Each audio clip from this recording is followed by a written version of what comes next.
2013 жылдың 5 наурызында YouTube арнасында 2 шағын видео жүктеп салынды. Бұл видеоларда 2 студент қараусыз қалған жындыханаға барады. Олар видеокамерамен өздерінің сонда болған оқиғаларын түсіреді. Видеоның басындағы материалдарға қарасақ, бұл жазбаларды жасаған жігіт пен қыз жоғалып кеткен. Ал желідегі видеолар студенттер жоғалып кеткеннен кейін қараусыз қалған жындыхананың айналасынан табылған. Бұл студенттердің тағдыры туралы көптеген қауесеттер бар. Ал бүгін осы видеолар арқылы олар кімдер және оларға не болғанын білуге тырысып көрейік. Армысыздар достар, бұл Асия Директив арнасы. Қазақ тілді контентке қолдау көрсетіп, арнаға тіркеліп, лүпіл баса кетіңіз. Бейнені соңына дейін қарап, өз пікірлеріңізді астына жазып қалдырыңыздар. Ендеше баршаңызға жақсы қаралым тілеймін.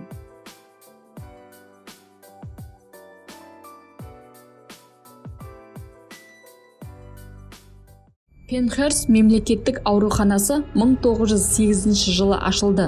Ол психикалық және физикалық кемістігі бар адамдарды емдеуге арналған мекеме. Негізінен бұл мекемеге 500 пациент қабылдауға арналған. Алайда жылдың басынан бастап ауруханаға жатқызу саны емделіп шыққандар санынан айтарлықтай асып түсті. 1955 жылға қарай мұнда 3500-ден астам науқас болды. Бастапқыда мықты мекеме деп есептелген.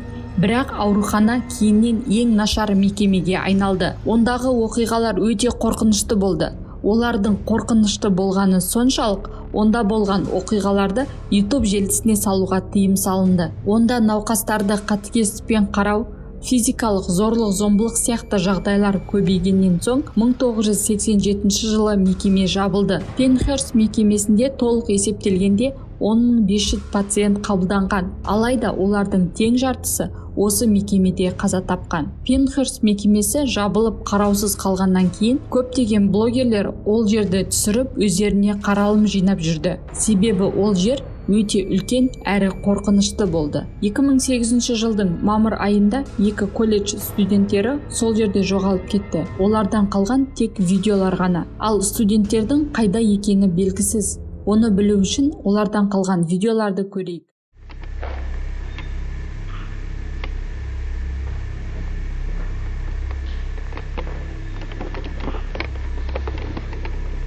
Pennhurst. Сонымен видео 2008 жылдың 4 мамырында сағат 15:27-де басталды. Камераны ұстап тұрған адам оны өзіне қарай қаратты. Пенхерст деп қайда жүргенін атады. Камерадан тыс қыздың даусын да естисіз. Ол жігіттің досы. Видеоның басындағы жігіт бізге бірінші дәлел бола алады. Неге десеңіз, біз ол арқылы олардың кім екенін және оларға не болғанын біле аламыз. Студенттер қараусыз қалған ғимараттың қоқыстар жиналған бөлмелерін зерттеп, аралай бастады. Бірақ бұл жерде зерттейтіндей ештеме жоқ. Бұрынғы жындыханадан қалған қалдықтар ғана. Кейіннен жігіт көптеген шөптер өсіп кеткен аулаға шығады. Алайда жігіт сыртта көп тұрмай қайтадан ғимаратқа кіреді. Видео кезінде бұл ғимаратта олар бір-бірін қорқытып ойнап жүреді. Келесі кадр сыртта басталады. Біз онда жер астына апаратын жолды көреміз.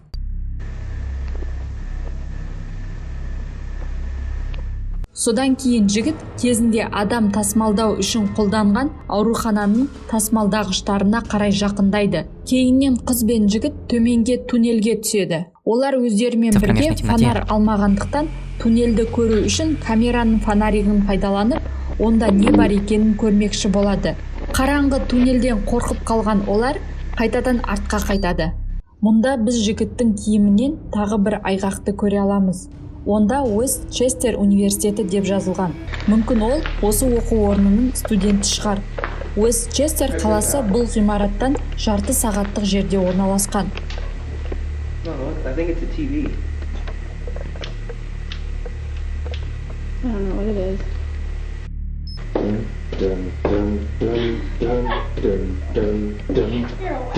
Бір кезде олар екінші қабатқа көтеріліп, ескі мүгедектер арбасын көріп, оған отырып, тағы да ойнай бастайды.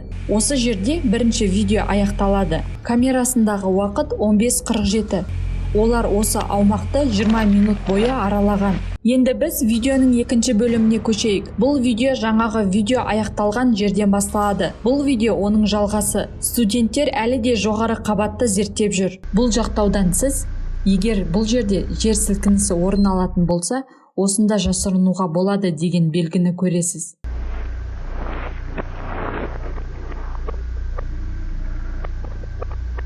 Бұл екеуі неше түрлі қоқыстар жиналған қорқынышты бөлмелерді аралап жүр. Бір кезде жігіт қыздың атын атайды.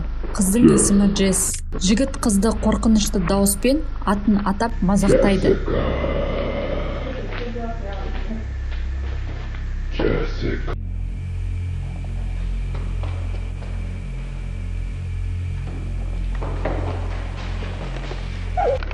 Содан кейін олар ғимараттың сыртына шығады және олар аурухананың бүкіл аумағын шолып шығады. Аурухананың ауласының барлығы жабайыланып, шөптер, ағаштар өсіп кеткен. Студенттер дивандар мен жиһаздары бар басқа ғимаратқа кіреді. Ғимараттың ішінде бос бөлмелер, сынған заттар, қоқыстар, ескі қабырғалар және қираған жиһаздар.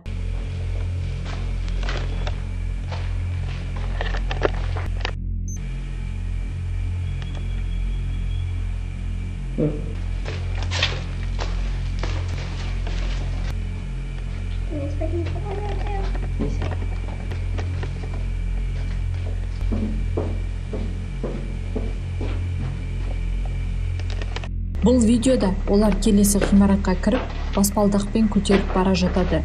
Содан кейін видео аяқталады. Бұл 1 секундтан аз уақытқа созылатын соңғы кадр болды. Мұнда біз ағаштарды, одан кейін қап-қара экранды көреміз және камераның дыбысын естиміз. Ең соңында камераның қуаты біткені көрінеді. Мәліметтер бойынша жігіт пен қызды содан кейін ешкім көрмеген және олардың басынан өткен оқиғасы жұмбақ. Алайда оқиға мұнымен бітпейді. Алғашқы 2 бейне жүктелгеннен кейін 4 жылдан астам уақыт өткен соң 2017 жылдың 1 шілдесінде YouTube желісіне Пенхерст туннелінде табылған деп аталатын бір бейне жүктелді. Бұл бейнеде келесі ақпараттар бар. Пенхерст жабылған кезде ол көптеген жылдар бойы қараусыз қалды. 2010 жылы мекеме қайта ашылмақшы болды. Бұл жерде туристік демалыс орын ашу үшін тазалау жұмыстарын жүргізді. Туннелдің ішіндегі кір мен қоқысты тазалау кезінде қызметкерлер зақымданған камераны тапты. Бұл камера сынған болса да, ішінде мәліметтерді сақтайтын жадысы сақталыпты. YouTube'да жүктелген видеода былай жазылған. Бұл видеода сіз осы камерадан алынған суреттерді түсірілу ретімен көресіз. Егер сіз камера иесі болсаңыз, немесе бұл фотосуреттер туралы білсеңіз, Пенхерсттің сақтау жөніндегі бөліміне хабарласыңыз делінген. Содан соң слайд-шоу ретінде осы камерамен түсірілген барлық суреттер көрсетіледі. Барлығы 41 фотосурет. Бұл суреттерді көргенде Джессиканың бұл ғимаратты аралағанда түсіріп жүрген суреттер екенін көресіз. Ал мына суретте Джессика. Ендеше бұл камера Джессикаға тиесілі. Бұл екеуі кім болғанын және олармен не болғанын анықтауға тырысайық. Тексеріс кезінде видеодағы адамдар студенттер екені айтылады. Қыздың есімі Джессика, ал оның досы Пенхерсттен алыс емес жерде орналасқан Уэстчестер университетінде оқиды. Жоғалған күні 2008 жылы 4 мамыр. Бұл ақпаратты алған соң интернеттен іздеу жүргіздік. Интернетте бұл студенттердің жоғалғаны туралы мүлдем хабар жоқ. Бұл қалай болғаны, сонда бұл оқиға туралы мәліметтер интернеттен өшірілгені ме, әлде барлығы ойдан шығарылғаны ма? Алайда жігіт өздерінің бұл ғимаратта екенін айтады. Бірақ фотосуреттерде бір мәселе бар. Берілген фотосуреттер реттілікпен түсірілген деп көрсетілген. Бірақ іс жүзінде олай емес. Бұл видео бойынша алдымен студенттер ауруханаға жақындайды. Содан кейін аумақтың фотосуреттерін көресіз. Соңғы 2 фотосурет туннелде түсірілген. Берілген ақпаратқа сәйкес, бұл камера туннелден табылған. Ғимараттарды қарап шыққаннан кейін жігіт пен қыз туннелге түсіп, олардың шытырман оқиғалары аяқталған. Дәл осы жерден камера табылды. Алайда бұл факт видеодағы фактілермен қарама-қайшы келеді. Себебі студенттер туннелден кейін аман-есен шығып, ғимаратты зерттеу үшін ара қарай кеткен. Табылған фотосуреттер видеолармен салыстырғанда жалған болып шықты. Бұл видеоны рандом видео арнасынан алынған екен. онда жоғалған жігітке ұқсайтын жігіттің сұхбат беріп отырған видеосы да бар. Оның аты Мэтью Армен, Уэстчестер университетінің студенті. Олар ешқайда жоғалып кеткен жоқ. Ол осы күнге дейін өз арнасына бейнелерді жүктеуді жалғастыруда. Пенхерстте болған оқиғаны осы адам ойлап тапқан. Бастапқы жазбалар ол бір кездері іскерлік сапарында дос қызымен түсірген фотосуреттер мен видеолар. Бұл жігіт блогер екен және осылай жаңалық жасап қорқынышты ғимаратта жоғалды деп қызық жасаған кішігірім киносы екен. Бұл шытырман оқиға сіздерді де таңғалдырғаны анық.